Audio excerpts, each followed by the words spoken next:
Exploring the human journey. Hi and welcome. I'm so glad you joined us today. In life you have people you meet and you're instantly connected. They're like your soul family. Well, this is Harry. He's my soul family. I met Harry a couple years ago at an event and we got to talking and I'm like, oh my God, there's so much synchronicity between us. And then I find out that our birthdays are one day apart and we're both fire Sagittarius signs. And so the more I start to communicate and talk with Harry, I find out that he has an amazing story. And then what we become for each other is mirrors, if you will, of how's your life? Ooh, this is what I'm doing. How is your life? Ooh, this is what I'm doing. You know what I think? You might want to, I didn't think about it. So we end up becoming mirrors for each other. And which is what friends should be, True. Yeah. And then I'm like, I was at your house in LA and I was cold and you go, oh, here, have a jacket. So you gave me this jacket, I put it on. So this morning I'm like, hey, have a conversation. You put on your jacket. I'm like, wow, look, aren't we matchy-matchy? Truly brothers or twins or something. It is so fun. So almost conjoined twins, spiritually conjoined. Joined at the heart. Yeah. So share with people a little bit about who you are, how you grew up, and this evolution from this powerful financial wizard to Harry the happy nomad that's just walking through life going, I'm here to be. Well, I mean, it's an exceptional time. 2020 has been all craziness, really. And so I've gotten the ability to do some things that I've always wanted to do and see some places that are very remote in this country that I've always wanted to see. And it's really largely because of the coronavirus pandemic and the isolation that I thought was necessary and that was possible for me only because of the pandemic and everything around it. And so I've essentially tried to turn lemons into lemonade with the pandemic. Well, that is a pendulum swing. So you're now in this space of presence, being at one with nature. Give the listener a little bit of what was the other side of the pendulum? How'd you get started? I've always, largely been working my whole life. And so I immigrated to the U.S. from Haiti, where I was born when I was very young. But when I was 12, my mother got diagnosed with cancer and she died at 14 in Virginia, which is where we immigrated to. And we didn't really know anyone. But I went to a great school there and the community really kind of got me through. But from the time I was 12, I've had to be financially self-sufficient. And the school was incredibly difficult to the point where it facilitated my getting into Harvard College and then Harvard Law School. And honestly, Harvard was easy compared to, the prep school in Virginia that I went through for 7 through 12. And so I had this very intense childhood where I was doing a lot of different things in school, like tennis, playing the cello, acting, and the academics were very rigorous. And on top of that, I always had 1 or 2 jobs, like delivering papers and bagging groceries and working at the indoor tennis center so I could play for free. So I've largely only been working in life with a mask of happiness. But at the end, maybe last year before the pandemic, I became very fatigued and needed a break from the universe. So So my path was that. I immigrated from Haiti, went to Harvard College, Harvard Law School. I've worked in the professional tennis world. I worked for Arthur Ashe, the great one, after law school, helped them start a foundation, stayed in professional tennis for a while, went to work at American Express to learn business management, and then I was asked to be a chief operating officer at a friend's hedge fund on Wall Street. It's not anything I'd ever aspired to, but there I was, and I did that role being a CEO of 3 different hedge funds, one of which I partly founded and I launched in Greenwich. And so this little Haitian boy has gotten these extremely wonderful, really crazy opportunities given my background. So I've had a good life, and I have a lot to look forward to. Yeah. Well, part of the impetus of exploring the human journey is like, whoa, what are you doing? What's your soul? Because we're spiritual beings having this human experience. We're playing in this 3D video game. What are the things that you're here to experience? And I don't like to think of this as a pass-fail, like it's a school, like if you don't get it right. I like to think of this as a school where you get to experience. And what do you want to learn? This human experience. And so as we go through, you learn relationships, you learn career, you learn how to connect with other people. You're an instant connector. That's just part of who you are. You're a networker. Well, we both like people. We enjoy us, for the most part, being with people, and so that's an advantage to us on planet Earth. I think both of us, yeah. And I wouldn't, just to slightly, go back to what you just said about the pass fail. No, life isn't a pass fail, because you always graduate from this existence. I think of it more as an if then. Every beautiful. moment for me is an if then. If I choose this path, then that's likely the consequence. If I choose this path. So I view life as an if then all the time. I remember being the elementary kid with the books that you choose the endings, if then. I love that. Those were so inspirational.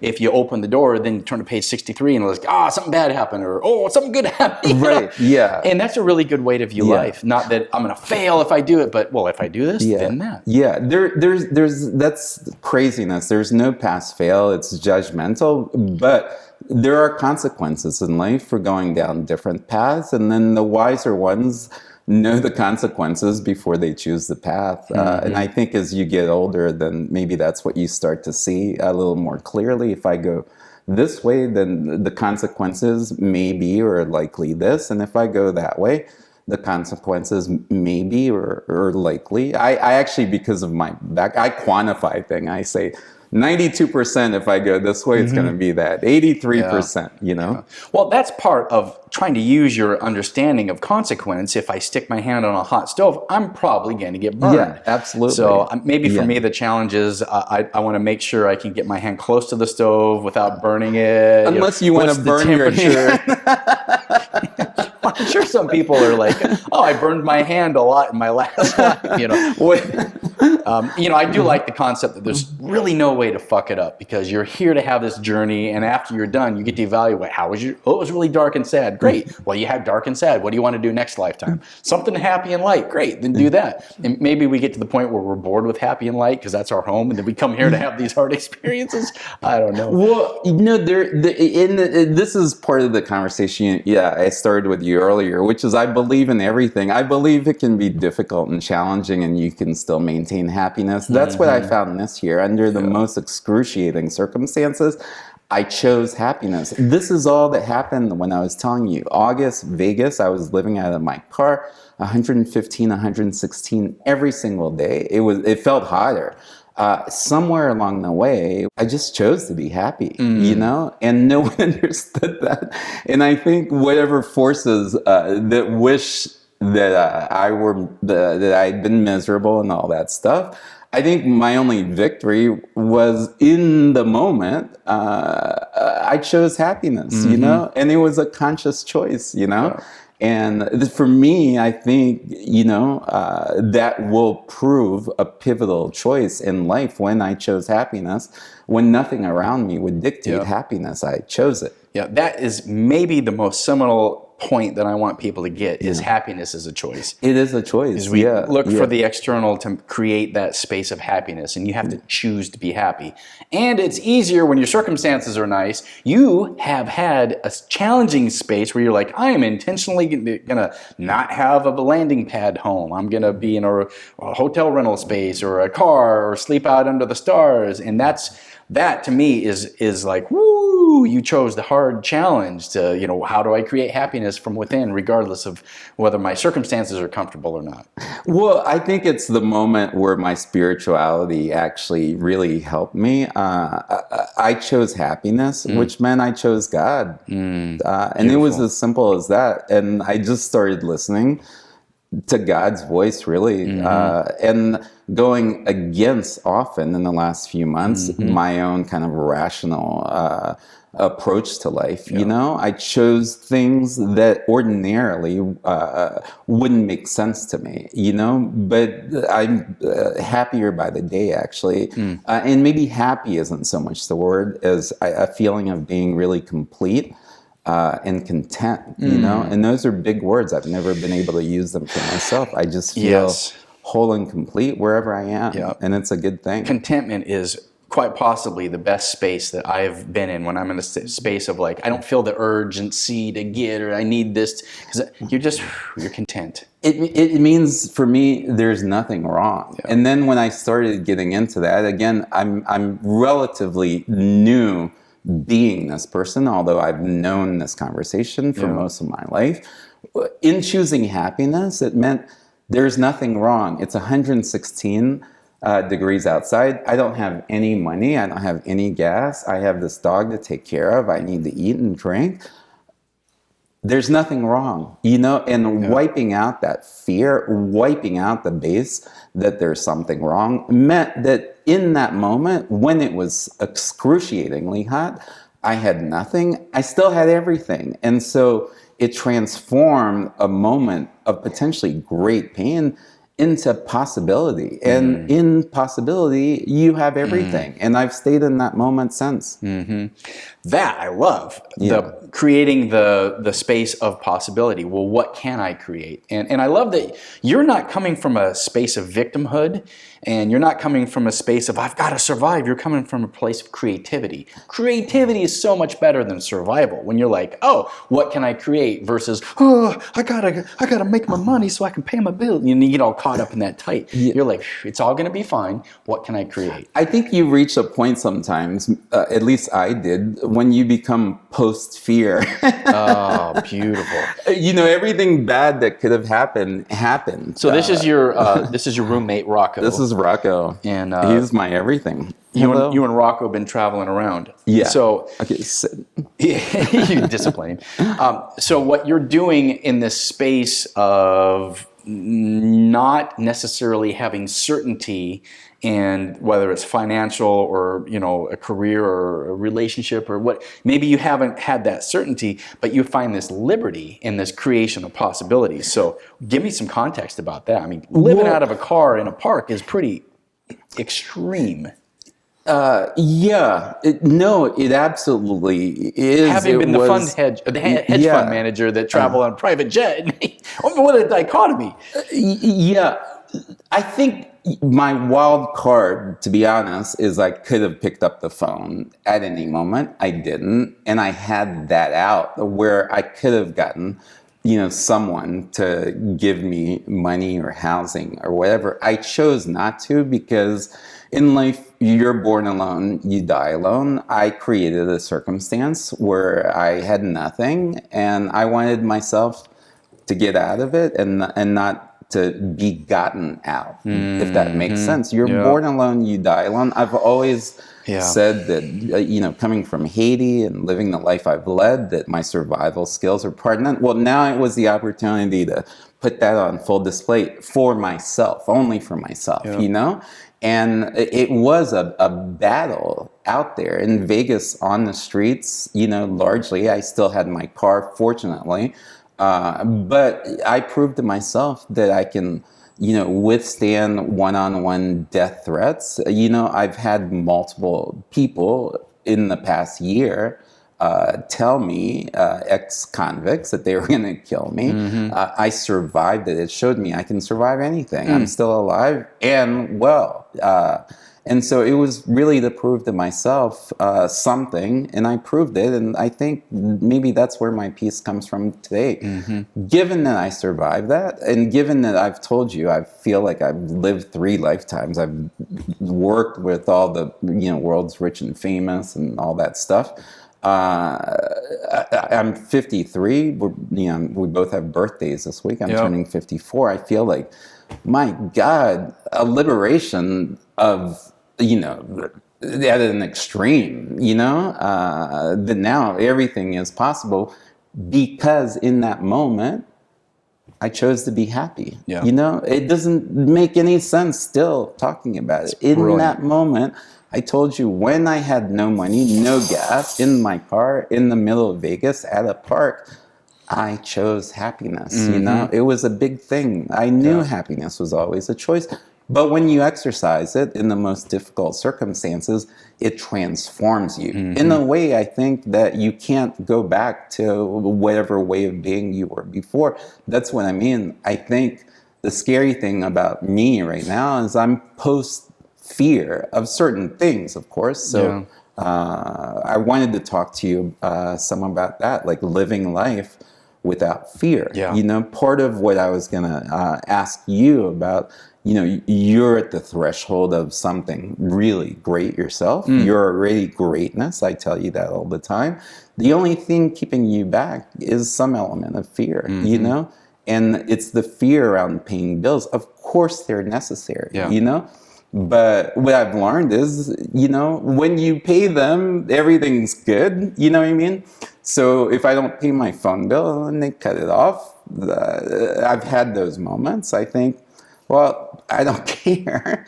And then something, when I let go of that phone bill that's about to be disconnected, I'm able to create something greater than the phone bill payment. Does that make sense? Where, and I think being in these extreme circumstances, what I realized in choosing happiness, in choosing contentedness, is that fear rarely serves you. You see what I mean? Fear was this Darwinian thing that came into existence for survival. The fear of fire, the fear of snakes and all that stuff. Yeah, that's the positive of the fear, is the snake and the fire, but we internalize that and then we go like, oh, I'm not going to be safe. Well, what I see is people living largely out of fear now. Like, so even for someone like you, when I walked in and you asked me, you know, how am I making ends meet? Instead of how am I, it wasn't to make Most people go, hi Harry, how are you? I'm like, Harry, how in the world are you paying your bills? And you're like, Dave, that's where you're at. No, it's not that. It's I told you, I anticipated that because that's who you are right now, you know? But in the scheme of things, whatever I accomplish, which I think will be considerable going forward, was only possible when I became post-fear, when I thought I could die, you know, several times over the few months. If I had let fear gotten a hold of me, I wouldn't be here. You see what I mean? I told you a little bit, partially yesterday, in the moment, in the one-on-one with these ex-cons who were threatening my life. If I blinked, I wouldn't be here. You know what I mean? So fear needs to be understood and managed, and it largely doesn't serve us anymore, you know? Yeah. Elizabeth Gilbert has this great analogy of fear. She's like, fear, thank you for keeping me safe through the dark alleys and, you know, the snowstorms of not driving off or whatever, the fear that kept me on the road. However, you can't, run my life. And she has the analogy of fear. I'll let you ride in the car with me, but you got to sit in the back seat and you can't choose the music on the radio. Yeah. I don't know if it serves any purpose at this point in organized civilization. For me, again, my background largely is in the investment space, and I think of life, a large aspect of living is risk management. And so I don't think of it as fear, if it makes sense. I recognize dangers, I quantify them, and then I apply the if-then approach to everything. You know, that is a great takeaway, man. If-then. It's everything for me. But I do quantify risk, and so whatever I learned in the investment space and risk management, it's actually more effective and more translatable in everyday life. And so I think of everything in terms of risk management, and the position that I had in the hedge fund space, largely I defined it as, managing downside risks. And so I was always, anyway in my life, but especially at work, looking at what could go wrong, And so I'm wired for this, and professionally, I've been paid to do this. So in my life, I manage risks, but I try to manage it fearlessly, because what good does it do if a bill collector is calling you and you're afraid, which I have been, we've all been at certain points, it's irrational and it doesn't serve us. Mm-hmm. Yeah. Man, that's so good. One thing that comes up to me when I hear you talk, you're talking about risk management, you're talking about having this internal peace and having this happiness. There are so many people out there go, yeah, but you don't know my circumstances. Yeah, but something happened to me, not my fault. Somebody did something and it's not my fault. I'm a victim. And we get stuck in victim mentality. Absolutely. Yeah. How have you seen that play out? I mean, unfortunately, I've seen it, it's gone for the worse, at least in this country. I don't know what's happened. I don't have kids, and so I haven't been able to monitor the progression of the education system. But what I've seen is that no one I've encountered over the past year, largely being on the ground meaning that I didn't have a home to go back to. I've largely been able to stay in hotels when I've wanted to, except for maybe 2 or 3 months, which were the worst months temperature-wise in Vegas. But no one I met that came from prison or jail, no one ever did. It was never their fault, I haven't met anyone recently that I'm not friends with, like you and me, who knows to just understand that everything in your life begins and ends with you. And so by definition, whatever happened in your life, it is your responsibility. Forget about the blame.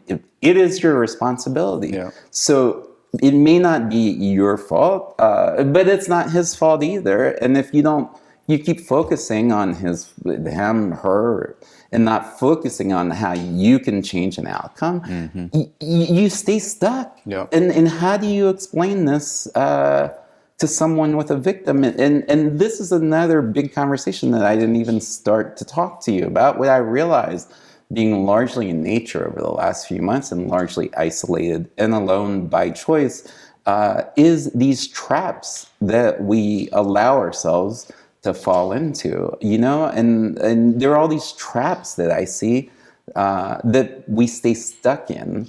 They're traps by design. So they're traps designed by the government, by corporate America, and all these kind of conspiracy theories are based around certain traps that are by design by institutions. It's too much to get into now.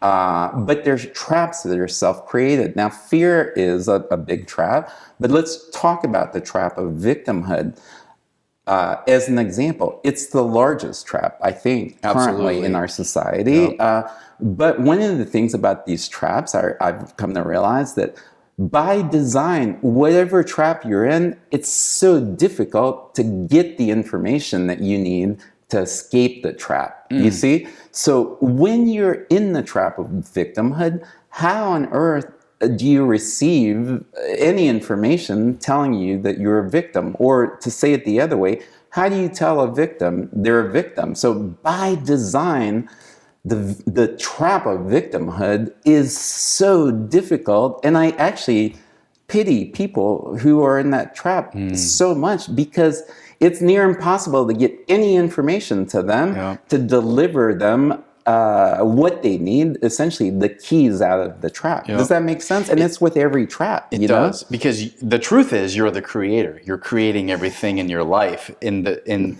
maybe there's some masking of being a victim where like, oh, I'm absolved of responsibility. Of course, there's a benefit to remaining in any trap as well. I mean, at some point, though, an outsider looks and thinks, how can you choose this? Like, whatever benefit that you're getting out of it, whether it's literal government benefits or whatever, people feeling sorry for you, but you think of your greatness, be greatness, stop being a victim, but you can't tell a victim that. It's the craziest thing. And so that's kind of what I'm working through in my mind. Specifically, we haven't talked about this fully. You bring up victimhood a lot. Everyone's a victim. It's crazy. So they're not responsible for anything in their life because they're the victim of everything. And for me, it is an enormous situation. How do you deliver information to the majority of the population re-empowering them because they sign their own rights away, their own power away by signing on into the trap of victimhood. Yeah. Part of that human experience is to learn to be the creator, to learn to create. And we're all here to create, but so many times we get stuck in this little prison. And maybe it's the prison of our own mind. It's not a little prison. Well, I would say that the prison is all-encompassing, but it is a little prison of our own little experience. Because when you stop being myopic in your understanding of it's just me, it's me, and you start being altruistic and saying, oh, well, how can I help another person? Suddenly it opens up your vision. You're like, oh, it's bigger than, there's something bigger than me. And I think that's the number one thing about victimhood is realize that everybody else feels the same thing. Then how do you help someone? And whether it's working at a shelter or delivering groceries to your neighbor or whatever, I think that's beginning stages of getting out that. But you get into that mental illness of like, oh, I'm a victim, it's all about me. And there is a narcissism, you're absolutely right, that goes along with the victimhood. It's a big problem. I hate to use the word problem, but it's probably the biggest issue I've seen on a spiritual level, you know? You're absolutely right. I hadn't thought about the connection between narcissism and victimhood. But how do you deliver all that to someone who's being that? You start a YouTube channel, you call it Exploring the Human Journey, you give people information, they can take it if they want or not. I think it's too comfortable being a narcissist victim, despite whatever pains people experience for now. So the question becomes, how do you incentivize people out of victimhood? And that's one of the things I'm currently pondering. I don't know the answer. You need to incentivize people so that the benefits of not being a victim essentially outweigh the benefits that they're receiving of being a victim. To go back to something you said at the onset, you said, God wants me, has told me, God's guiding me. How do you define God? Because that's a trigger for some people. They're like the old man with, on the cloud with the beard judging you. Give me your definition of that. It's, the universe, the source of the universe, the creator. I don't know. I don't have that level of knowledge. So you think there's something higher than you is what you're thinking? Yeah, I have. When I've removed myself from civilization, which has been often recently, I've largely been doing the back roads of the national parks that I've always wanted to do, some of the most remote ones. It's just me and nature. And then I get very strong kind of dictation of what to do, often counter to my own rational approach. Oh, tell me more. You're like getting a little download, a spiritual... it's just, I get very strong dictation. It's hard to say, very strong direction of what's coming up and what to do. Again, often counter to what I do instinctively or intuitively, and that would be rationally, And so the rewards already have been tremendous. I don't know. But I always say, like, why am I back in Vegas? Well, God sent me back. Why? It's nothing but darkness. Why would God want me here? But God said, go back, It's so crazy. And maybe I've gotten crazy, but it is what it is. And when I say God, I mean the source that speaks to me in my current iteration. So you're finding that if you get in touch with who you are and you find yourself kind of the baseline presence of nature, of not having to go out and do things, but rather just to be, now you're getting in touch with that intuitive part of yourself. Exactly. And I think it could have only happened, given the circumstances of this year, given that my brother asked me to leave his place where I was living, given that I had no money and all that stuff. In that moment, I had to go out into nature to survive. And then I chose nature, and it's transformed me. I would say it's slightly differently. I think everything, essentially, coming from humans is noise. And so when I've tuned out the noise, then I'm in touch with everything, And then when I come back now in this civilization, I told you it's the first metropolitan area I've visited. We're in in Tempe, part of Phoenix right now. I hadn't seen another city outside of Vegas for a year. So I've largely been in small towns and in nature. And because of the coronavirus and this need or from the government and from the health experts to stay largely isolated, I've been largely isolated. And being a people person, we attract people all the time, and it's always about them and listening. Largely, that's what we do, and giving feedback or whatever. It's draining, but I would say 99 point something percent of it is noise. And so as I've eliminated the noise, all I have is him. Oh my God, that's so good. Yeah.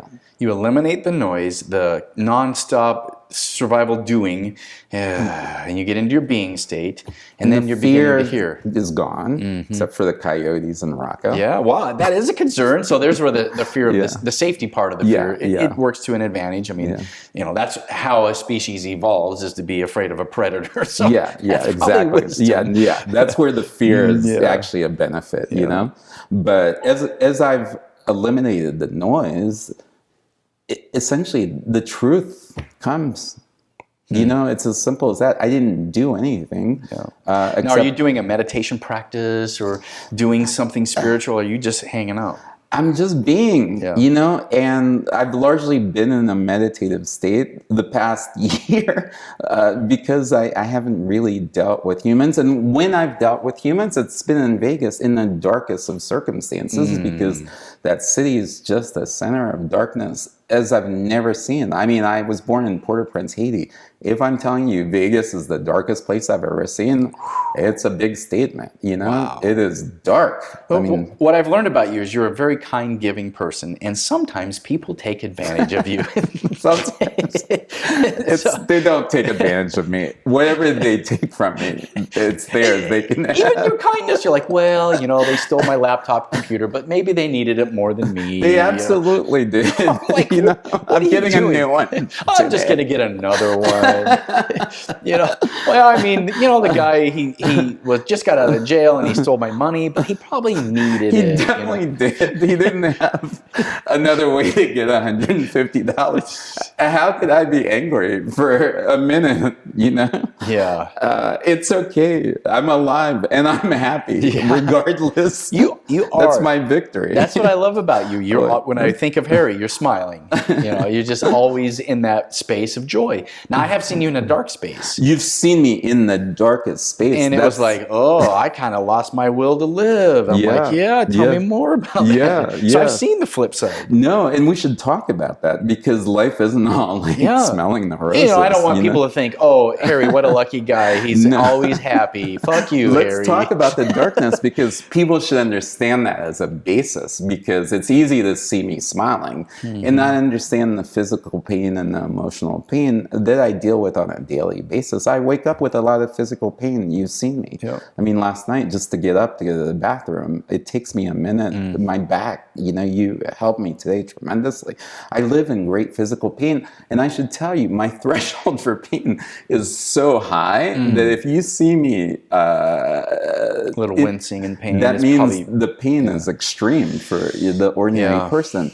And that's outside of whatever emotional pain that's what people do sometimes, inflict on you intentionally and unintentionally. Yeah. So it's not that my life is easy. I think degree of difficulty wise, it has to be right at the top. I mean, I've chosen always the most difficult path, even in coming into this planet, through Haiti and all that stuff. It's not been so easy, and landing in post-segregation Virginia, in the late 70s, it wasn't that easy, I made it easy. I always smiled, it hasn't been easy. You found me actually essentially at a time when a chapter needed to be closed. Well, I found you really high, and then it went really low. Now I'm finding you on this upswing, so it just woo. I was high for the day you met me. High, sorry for whoever's watching, meaning very happy. Yeah. But I was on a downswing. And whatever it was, I spent a year in a deep depression, It was simply, in retrospect, the universe wanted me to take a time out. I wouldn't. So the universe shut me down and said, you can't function the way you ordinarily would. You need rest. You need to heal. You need time. I never would have taken the time I've had to take to rest and all that stuff if I hadn't been so depressed. That said, I did want to exit the universe at some point, and you have been so pivotal to me in that respect. It's crazy. I am so indebted to you. The day you drove from here to LA just because I asked you. It's so beautiful. Yeah. It's for another day. Well, our paths have intersected on purpose. I have gone through things I've gone through directly because you're like, oh, do this. And then I went over and did this, and then it connected these dots. And that's this spiritual journey of self-discovery I think we're all going through. But it's for you and I, it's like the height of craziness. This kind of, when I said conjoined spiritual twins, I wasn't really, it was only, I was half joking. It's intense. It's really, I hate to keep throwing this word around, God, the universe, whatever, that has me reach out to you. Sometimes I don't even know why intuitively. It's like I have to check in on Dave. I have 8 million friends all over the world that I've had for 30 or 40 years. And then here we are today. And we'll just check in with each other and go, oh, this is what I learned. You're like, whoa. And then you're like, oh, this is what I'm like, whoa. With the ability to catch up on months in minutes, and then to launch a future for both of us in very short time together is such a gift to me. I cannot tell you. I could never repay you, honestly. You're like my spiritual teacher, my brother, you're my spiritual teacher. And everything. It's crazy. If I could, I'd marry you and spend the rest of my life with you. I wish we could do that. Unfortunately, I'm a straight dude. So sorry about It's how the life works. I'm so sorry. No. But it's honestly the work that we do together. I've been here less than 24 hours. I know. I will have spent less than 24 hours. I guarantee you the results will be exponentially great for me, at least. Out of my stay with you, Well, even that swirl of interacting back and forth. So, I'm in this space where doing is an important part of my human existence. I've got to do this and do that and put this box here and check the thing and do.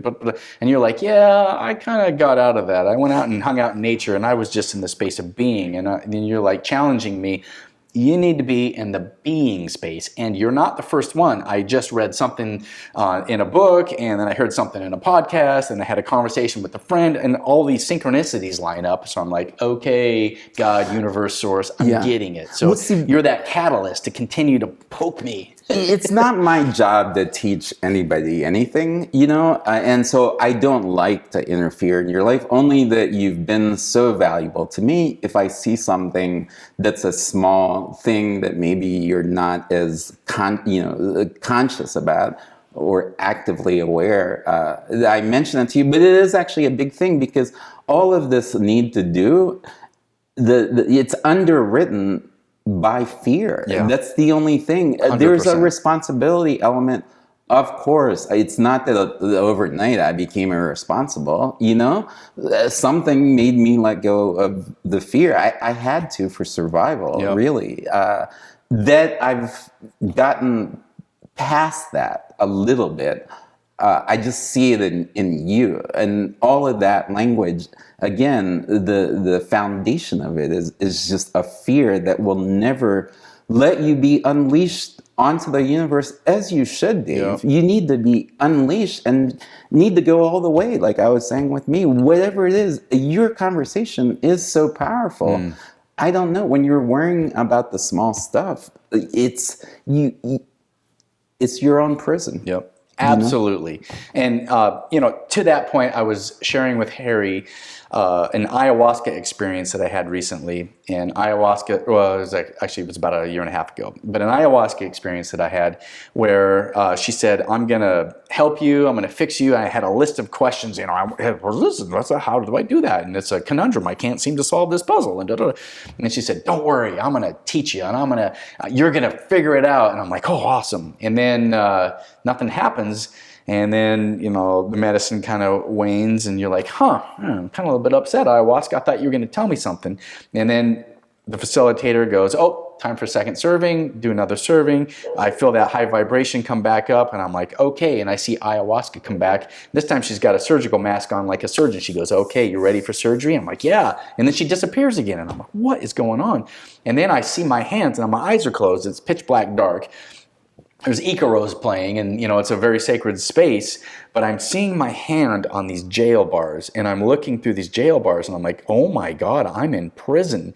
And I hear you're in a prison of your own mind. And I'm like, what? Yeah. And then I hear my voice. It wasn't ayahuasca's voice. It was my voice. And it said, raise your arms out. I'm like, it's my voice. Maybe I'm just making this up. And I hear my voice again go, raise your arms out. And I hold out. I'm holding this little cardboard cutout of a little jail bar. And it's made out of cardboard. But I couldn't tell because it was this close to my face. But now that I'm holding it, I'm like, what in the hell is this?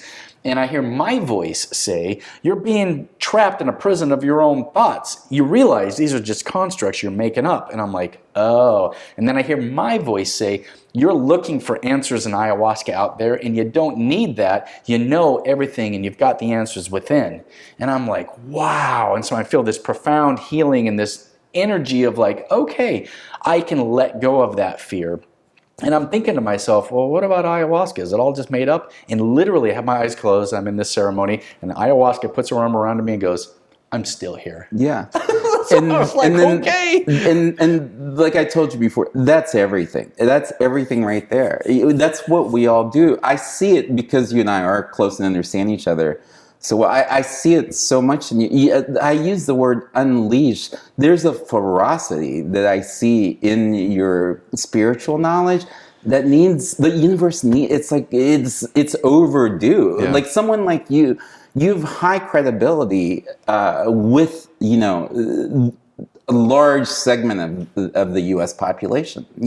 You should have credibility. You've led an extraordinary life. You're compassionate beyond anyone I know. So smart. But I think, let's say government, for example, we need better people in government who are more aware, like you, leading, Why don't you run for Congress? That's a part-time job. No, seriously. I know you wouldn't want to do it. It's not my passion. Oh my God. It's not, but I just see you out. Politics is so important. Yeah. Why let governance be essentially managed by sociopaths who don't share the same values as you do? I'm not saying politics. What I see for you, I always, and I'll share this with you publicly, I just see you out walking with the people and leading the people in whatever way you choose out there and not in here. And so I see you as a congressman, a senator, whatever. When you speak, Dave, you only speak the truth. You only know to speak the truth. And you're one tough cookie, So I say congressman only because I know if you ran, you'd win. You know what I mean?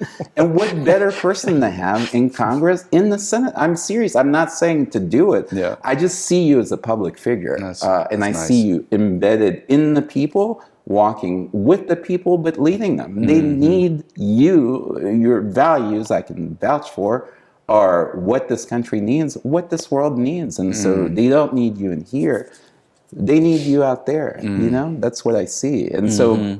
well, I am passionate about helping people get out of hell, because I was trapped in that religious mindset of heaven and hell. And this whole point is just to get out of here to get to there so you don't go to there, And I feel like living in this state of fear and survival, you are in hell. And when you live in that space of creativity, you get out of that. And now you can live in that heavenly space. Because heaven and hell are states of being. They're not places to go to. Places, destinations. People don't understand that. We have it all here. When I die, I don't want to go to hell. I want to go to heaven. So I got to do these religious things. That's not what happens. I've read enough Michael Newton work and had my own experiences to know that those are states of being. Right. And you're not going to get the the bottom of the ninth inning pardon for all. You know what I mean? Just who you're being is everything, minute by minute, day to day, and don't wait until the end to do anything. That's what I'd say. Like, be happy. One other thing, if we had time, I wanted to talk about. Oh, I'm sorry, we just ran out of time. Is these notions that we've gotten away from. I mean, the Constitution speaks about the right to happiness. FDR in a 1941 address spoke about freedom from want, freedom from fear. Those are such big words. There's no conversation around that. In government and leadership positions, I think there needs to be. I think the population needs to be happy. They need to choose happiness. I think responsibility and happiness can go hand in hand. I find my personal depression was a year ahead of the country's depression. I find the country in a very depressed state, not just financially, which is, I think, about to unfold, very badly for a little bit, but I think emotionally, I find the country very depressed and angry. Everyone's angry at each other. What if we just all chose happiness? In a day, everything would change. And imagine this is the world I'm imagining, freedom from fear. Imagine if everybody, and I'm not talking about people getting away with murder kind of thing. Imagine what I've seen being on the ground the last year is how much fear everybody lives in, and how much pain.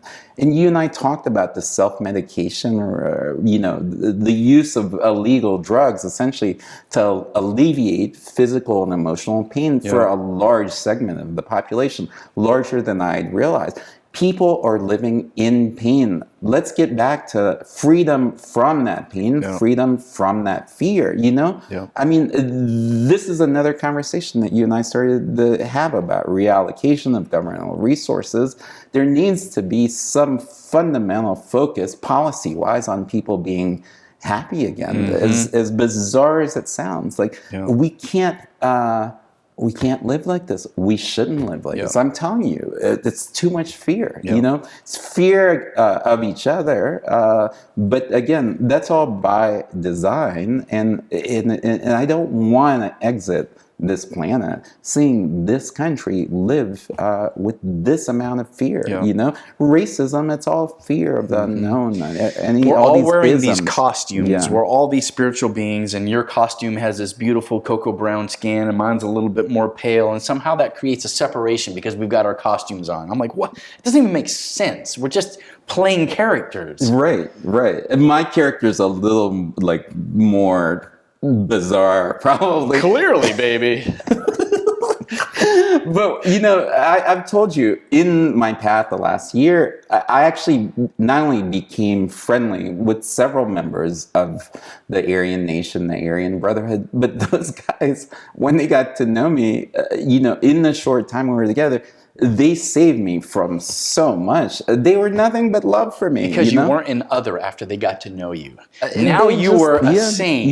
Even though your skin color is what they have their, boundary on, they're like, actually, but everyone except for Harry, he's cool because he's with us. It's the start of another conversation for them where something else becomes possible for them purely because we interacted for a week or a month or whatever.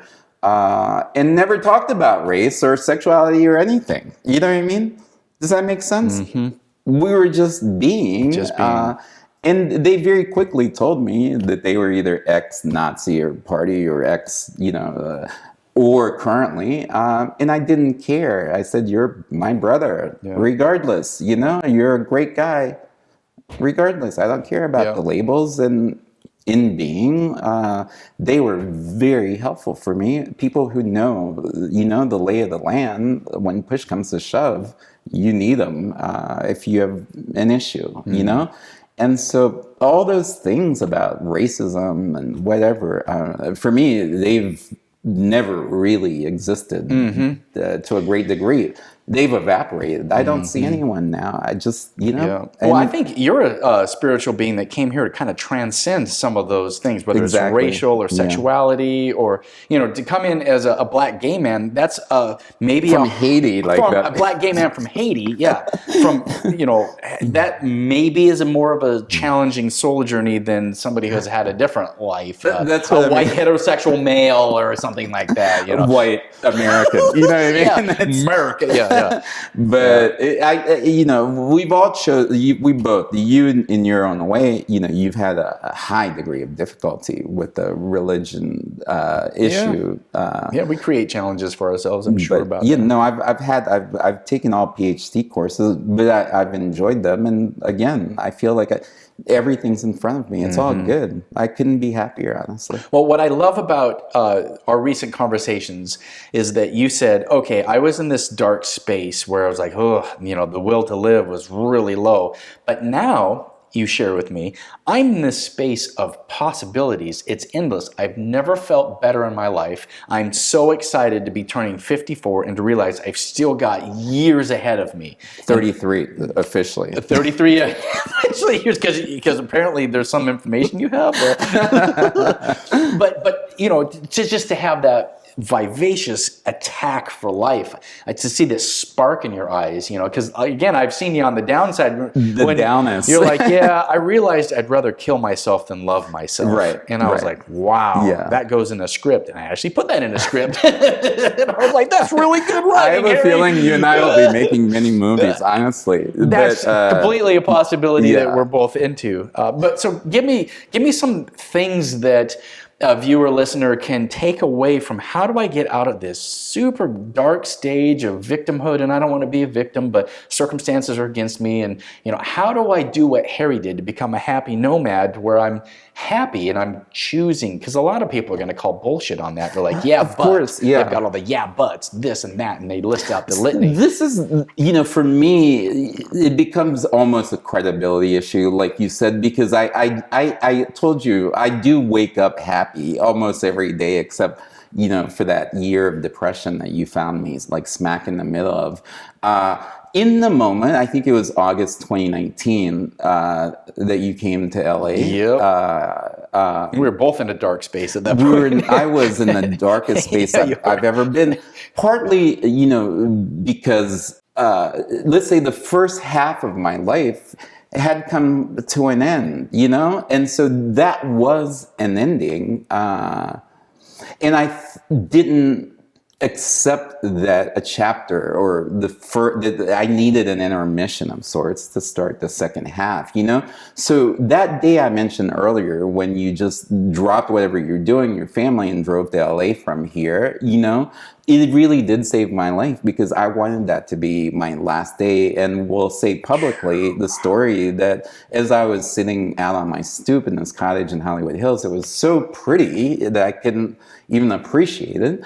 All I was thinking was exiting the planet. And in a couple of hours it took, in a few hours it took for you to get there, and I was sitting there, that was, that was the start of my conversation with God, actually, because I told you it was God that intervened then and said, what are you doing? You'd rather kill yourself than love yourself, really.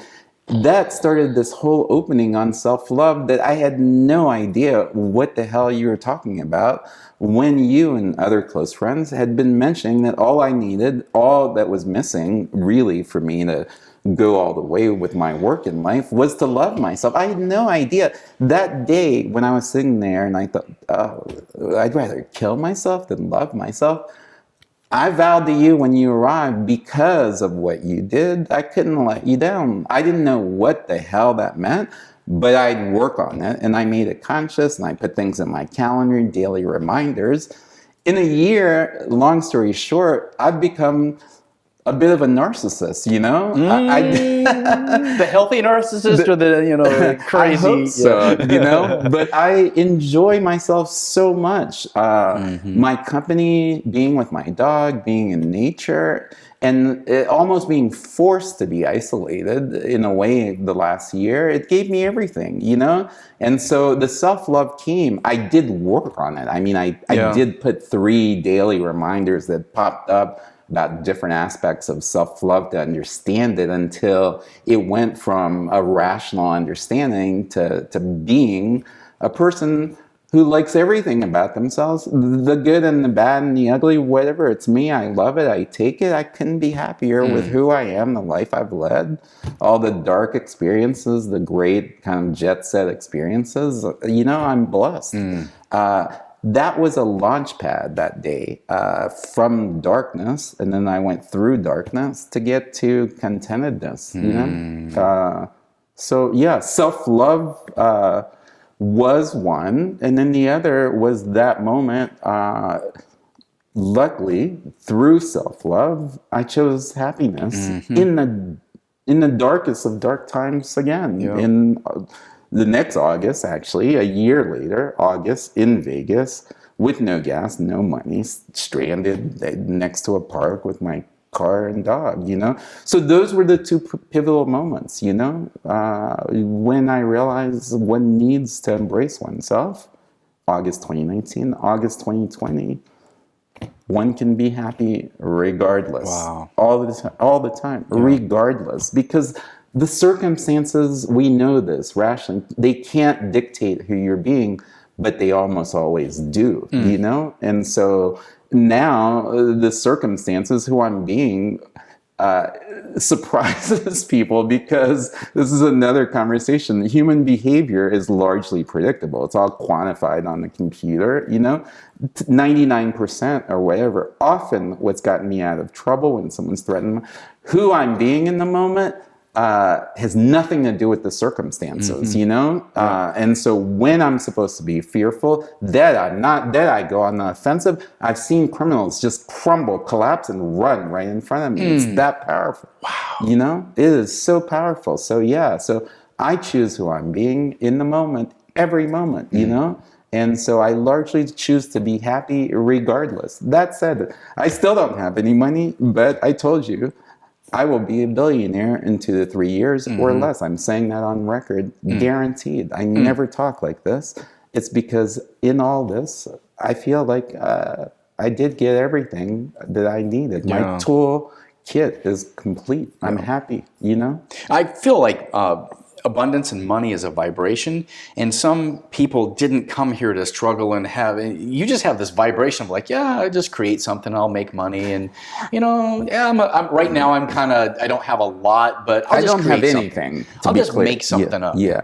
Well, I mean, I have, you know, in my life been, you know, very successful with whatever I've done. I've always been in the 1%, you know, that is with everything, academics. And it's not to brag. I was born with a pretty complete toolkit. I was blessed with a lot of, you know, a lot of things to get me through life. Yep. And so that said, you know, I was a hedge fund manager. I know about making money. And so it's not like it should be my next step. And so it's not coming out of the blue that I, you know, had a dog grooming shop and now I want to be a billionaire. I know the pathway to getting dog grooming shop. Tell me more about this fictitious dog grooming shop. No, it's not that, you know, I haven't really led, I've led life largely at an extreme. And so I've been around billionaires pretty much my whole professional career. And so I know what it takes. I just haven't been one yet. But I never committed to being one, and now I want to be one only, essentially, to redistribute wealth. Yeah. You know, I don't have any needs. A lot of people want to be a billionaire so then they'll be happy. I'm happy. I want to be a billionaire because I want to get some things done, and it requires money, and I want to get stuff done for people. I don't I don't have great needs, you know? Like I told you, I shop at the clearance rack at TJ Maxx and Walmart, and I'm thrilled about that. Yep. So I don't need the kind of houses that I had the luxury to stay in, or my old apartment anymore. I'm happy living out of my car, but the reality of it, to get stuff done, even let's say in Haiti, that little gas unit stovetop thing that you saw, it cost me $12 retail, okay? Haiti has this huge environmental issue, blah, blah, blah. Everyone cut down all the trees to use as charcoal to make food and for heat. If I become a billionaire, I can just buy like 1 million of those things and ship it to Haiti, and everyone has... they don't need the charcoal anymore. Like everyone, just distribute those things for free. I would probably monetize the gas, give the initial can for free, and then make them buy it at some subsidized rate that they'd buy and then use, if there were any profits, to redistribute in whatever way. I wouldn't make money out of it. Well, there's something about when you're creating the money to buy the thing that puts a self-worth in you. You know, if you just give people stuff, they don't appreciate it as much. So That's right. There's this balance. Well, I don't have anything. Well, let me get you started. Yeah, you get them started, and then responsibility kicks in. You have to earn to keep, good, you know, too. But then you transform, hopefully, society. So I'm saying that publicly, but that's one of the things on my agenda. That's a $10 to $15 million project, you know, which is a lot of money today when I have zero on the balance sheet. The balance sheet is, you know, tilting negative. But I want to do that, you know. It's $12 retail, so it's probably $5 wholesale, and then you ship the canisters of gas and whatnot, and you get people started. But it shifts a whole mentality. You don't cut down trees so the trees have a chance to grow. When the trees grow, there are no more mudslides. Then the land becomes, you know, you're able to plant. And all these things happen just through that one gift. I've done a lot of philanthropy in my earlier life. I, you know, was heavily involved in Haiti, and largely in education. I don't know if I moved the needle at all, you know, maybe a little bit. But in my isolation, now even my philanthropic approaches, you know, I'm rethinking it, and that's one idea. But it's going to take $10 or $15 million. I want to make it so that I can do this. I don't need to buy watches. I don't wear them anymore, you know? Yeah. So there's a need to make money within the capitalist structure I believe in, but it's only for redistribution to people who need it, in a way that shifts their way of being and their mentality permanently. Well, that makes sense. That's one of the buzzwords right now in the financial realm of people who care is, you know, socialism is just going to make everybody where they don't have an incentive and there's no reward for their effort. And so, well, yeah, but we're helping each other. Yeah, but maybe there is a way to have capitalism. Well, capitalism was so, you know, detrimental. Big companies, they suck the life out of people. Well, right now, conscious capitalism is a real big thing where they're saying we can help people and still be capitalistic. You get rewarded for your effort. There's an incentive to do better, but yet we're still able to consciously help each other because we're all in this together. And that's such a beautiful concept right now. Well, I would argue that in a lot of ways, it's the people with the most money who've made the biggest difference in philanthropy or through philanthropy in helping the everyday man globally, you know? So someone like Bill Gates, who's pilloried, it's ridiculous. He made an extreme amount of money. He's committed to giving it all away, him and his wife. Warren Buffett, the same thing. They've pledged to give everything away, and they're actively doing it, you know? They do it very smart. These guys are hedge fund guys, or they're investment guys, or Bill Gates, you know, Microsoft, whatever.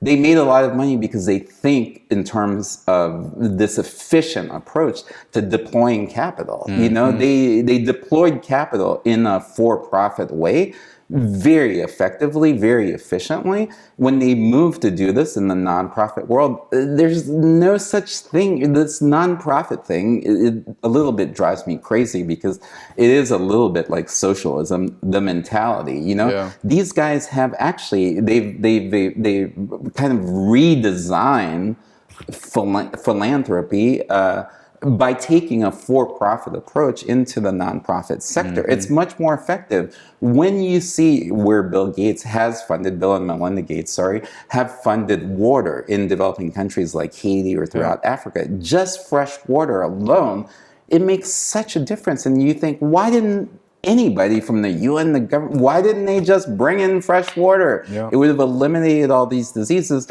So those guys get no credit for the work they're doing. They get, again, pilloried. In a small way, I think that's the approach that I want to take. How do you deploy capital when I have it? In an effective way to help people. And the mentality of socialism, which is what you're referring to, it doesn't work because right after the gift, there's a feeling of entitlement. Yep. This is what drives me crazy. You give, it's never enough. It's back to that victim mentality. You got to keep feeding my victimness. It's a craziness that's too long to get into. Yeah. I don't fully understand. It just doesn't work. You need to incentivize people to work. Yeah. And to earn, you feel good. You feel like you're a contribution to your community. And we come here to be a contribution to consciousness moving forward. Yeah, a contribution to community. Yeah. That is so beautiful. No one in the past year, you wouldn't know what those 3 words meant. It's everything. Yeah. You got to give to get, Yeah. Givers get back because they were givers first. I mean, that's even a biblical, you reap what you sow. Well, sow good things and, it'll return to you. Well, what I've found is it's more like I'll sit here and wait until somebody comes along to give. And when they come, I'll drag them all the way down.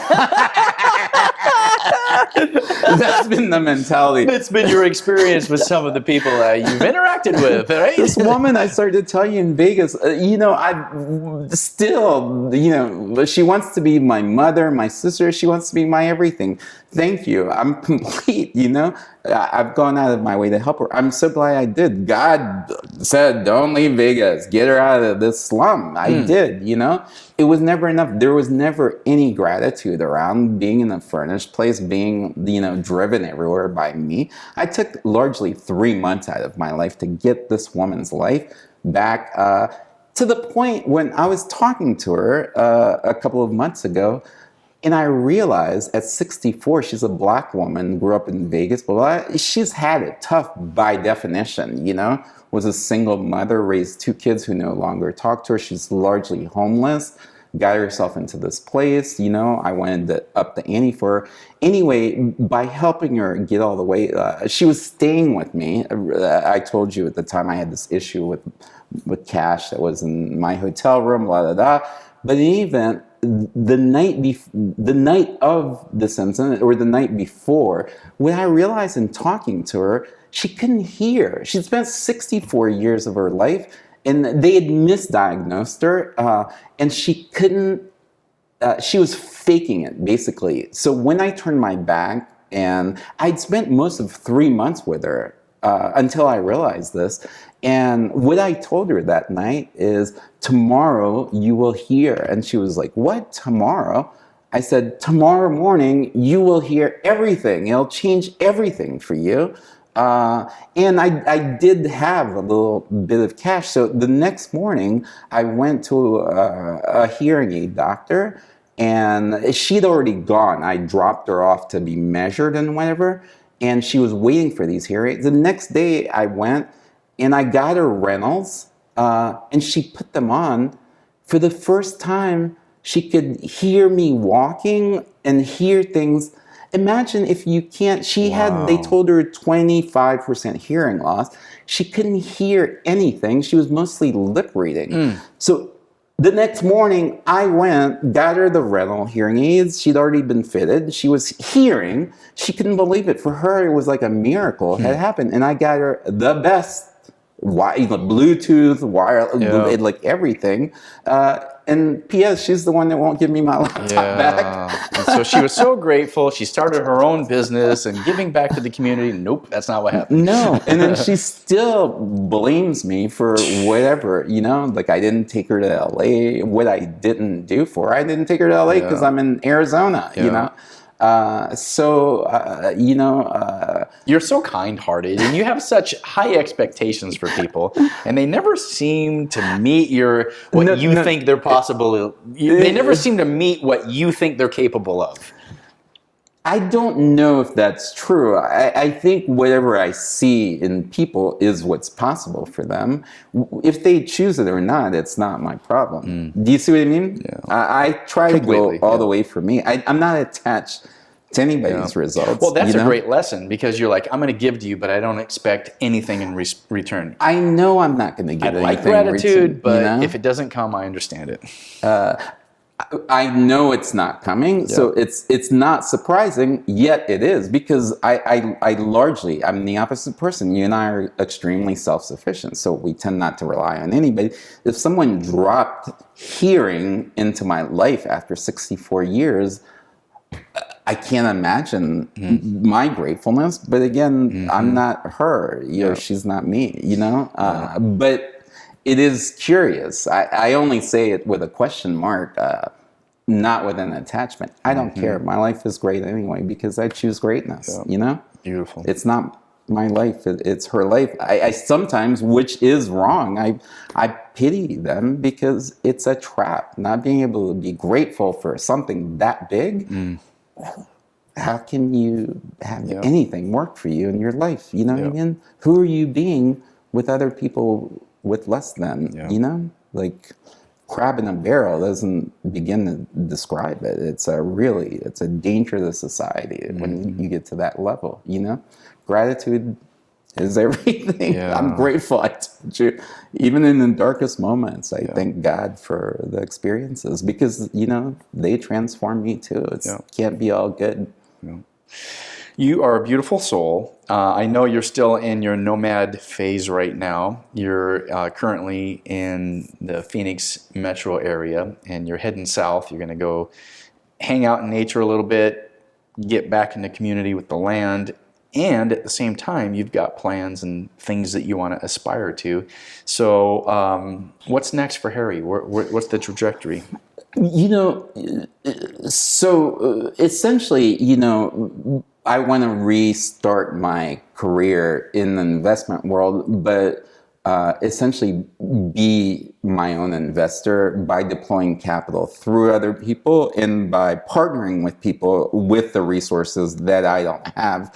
I'm lucky, fortunate maybe, that, I have a circle of friends who have pretty extensive tentacles.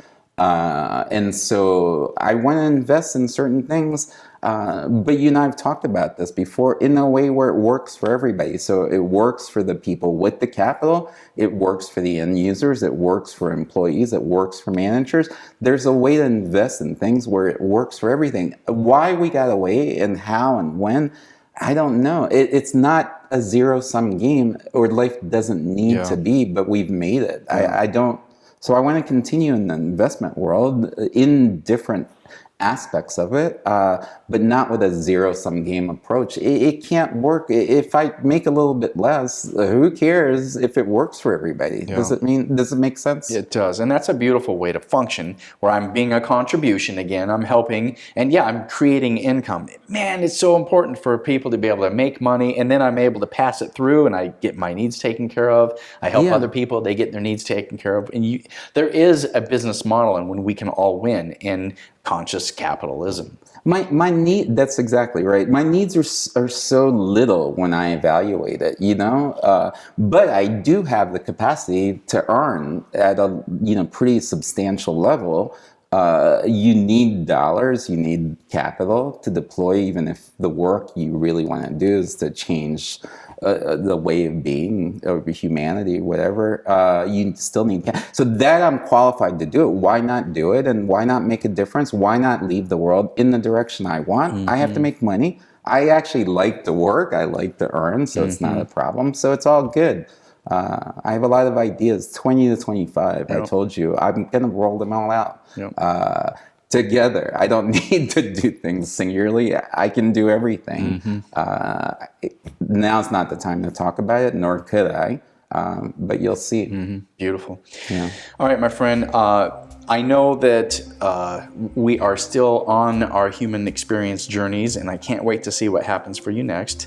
As we wrap up today's conversation, which was for you and me as buddies, it's just an ongoing thing, but for the folks listening and watching this, give me a summary of, if there's one thing you wanted to make sure people knew, it's this one thing. Give me some of that. Just be happy. That's it. I don't have anything more complex or sophisticated to say. It is a choice. Just choose to be happy, you know? The rot of anger is killing everybody in this country. It's killing the society. Be happy. It's a new year. Start over. 2021. Go all the way. Do what you want. Be happy. What makes you happy? Do it. Be it. Be happy. Yeah. It's that simple. Beautiful. I love you, brother. I love you too. You're my everything. Thank you. 24 hours or less. We've accomplished it's a incredible. lot. Thank you. Dude, I say namaste, my friend. Namaste. Thank you. Thanks for joining us here on Exploring the Human Journey. You can find us as a video on YouTube or listen to us as a podcast. You can also join in the conversation by following us on Facebook and Instagram. For more information, go to the website at exploringthehumanjourney.com.